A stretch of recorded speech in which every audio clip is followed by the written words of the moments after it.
ప్రసిద్ధిగాంచినటువంటి కొన్ని companies like Delight లాంటి వాళ్ళది, ఇంకోటి ప్రైస్ టాటా వాళ్ళకి ఇచ్చే స్టడీ చేసి ఒక రిపోర్ట్ ఇవ్వని ఇచ్చాం.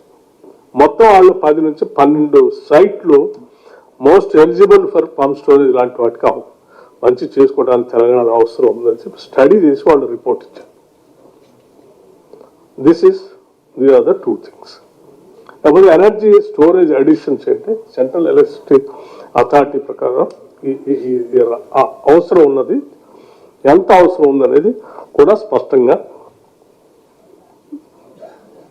2930 కల్లా ఈ కెపాసిటీ అడిషన్ క్యుములేటివ్ మనకి 7366 మెగావాట్స్ కావాల్సి చేయాల్సిన అవసరం.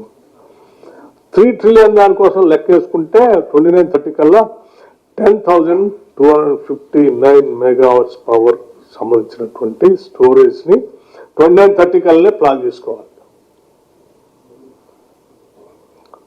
లేదంటే సెంట్రల్ ఎలక్షన్ అథారిటీ ప్రకారమే మనం ప్లాన్ చేసుకోవాలంటే కూడా జరుగుతున్నటువంటి central government of India central electricity authority ప్రకారం అయితే 7,366 కైనా మనం ప్లాన్ చేసుకోవాలి మెగావాట్స్కి.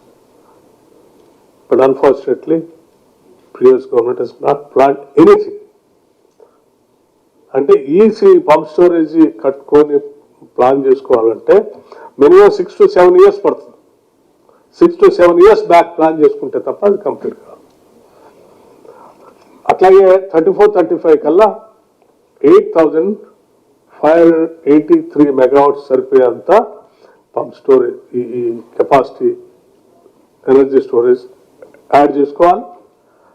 3 ట్రిలియన్ ప్రకారం మనం ముందు పోవాలంటే 34-35 కల్లా మినిమం 14,365 అంటే 34-35 కల్లా 14,365 మెగావాట్లు సరిపోయేంత స్టోరేజ్ కెపాసిటీని మనం రాష్ట్రంలో ప్లాన్ చేసుకోవాలి.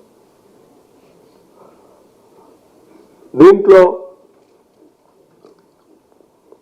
జన్కో ఇంప్లిమెంటేషన్ చేయొచ్చు, స్టోరేజ్ సర్వీస్ అంటే ఎవరైనా పెట్టుకుంటే వాడి దగ్గర మనం అంటే ఎవరైనా ఇప్పుడు చిన్న కింద చెరువు పైన చెరువు పెట్టుకొని ఆల్రెడీ కట్టుకొని ఉన్నాం, మీ పవర్ ఏదైనా కావాలంటే మా దగ్గర స్టోర్ చేసుకోండి, గంటకి ఎంత ఛార్జ్ చేస్తామని చెప్తున్నాం. అంటే మనం ఎన్ని గంటలు సరిపోయేంత పవర్ వాళ్ళకి ఇస్తే పీక్ అవర్స్ లో మనం రాత్రిపూట పీక్ అవర్స్ లో పవర్ అవసరం ఉంటుంది సోలార్ వరకు. అప్పుడు మాకు ఇన్ని గంటలు పెట్టాం కదా, ఇన్ని గంటలు తీసి మాకు ఇచ్చేసేయండి అంటే ఆ టైంకి వాళ్ళు పబ్లిష్ చేస్తారు. అట్లా గంటకి మెగావాట్ కింతని వాళ్ళు ఛార్జ్ చేసే విధాలైనా వాడుకోవచ్చు. లేదా మనం జెన్కో ద్వారా పెట్టుకొని మనమే తయారు చేసుకోవచ్చు. లేదా పబ్లిక్ ప్రైవేట్ పార్ట్నర్షిప్ అంటే పబ్లిక్ ప్రైవేట్ పార్ట్నర్షిప్ తో కట్టి over a period of time government hand over చేసినట్టు కూడా చేసుకోవచ్చు. రకరకాల PSP requires 5 to 6 years to complete. For example Pinnapuram Greenko project దీనికి సంబంధించి నాకు తెలిసి 6 years 7 years పట్టింది వాళ్ళు కంప్లీట్ చేయడానికి. ఆల్రెడీ వాళ్ళ ప్రొడక్ట్స్ వచ్చేసింది, వాళ్ళు అమ్ముకుంటున్నారు, వాళ్ళు చేస్తూ ఉన్నారు, వాళ్ళకి అందుబాటులో కూడా వచ్చింది. పిఎస్పి కంపారిజన్ ఈ contracted capacity Telangana 0, installed capacity with in the state అది 0, రిక్వైర్డ్ అడిషన్స్ మాత్రం 7,366 కావాలి కానీ 0 ఉంది. ఈ 2930 కల్లా 7,360 కావాలి, 0 సెంట్రల్ ఎలక్ట్రిసిటీ ప్రకారం. సో మిగతా రాష్ట్రాల్లో వాళ్ళకు కూడా ఎంతెంత ఎవరు కావాలి. మహారాష్ట్ర ఆల్రెడీ 250 చేసుకుంది, ఇన్స్టాల్డ్ కెపాసిటీ 400 ఆల్రెడీ ప్రోగ్రెస్ లో ఉంది. తమిళనాడు 400 చేసుకుంది, ప్రోగ్రెస్ లో 400 ఉంది. కర్ణాటక కూడా చేయలేదు. ఆంధ్రప్రదేశ్ ఆల్రెడీ ఇన్స్టాల్ కెపాసిటీ వచ్చేసింది 1,680.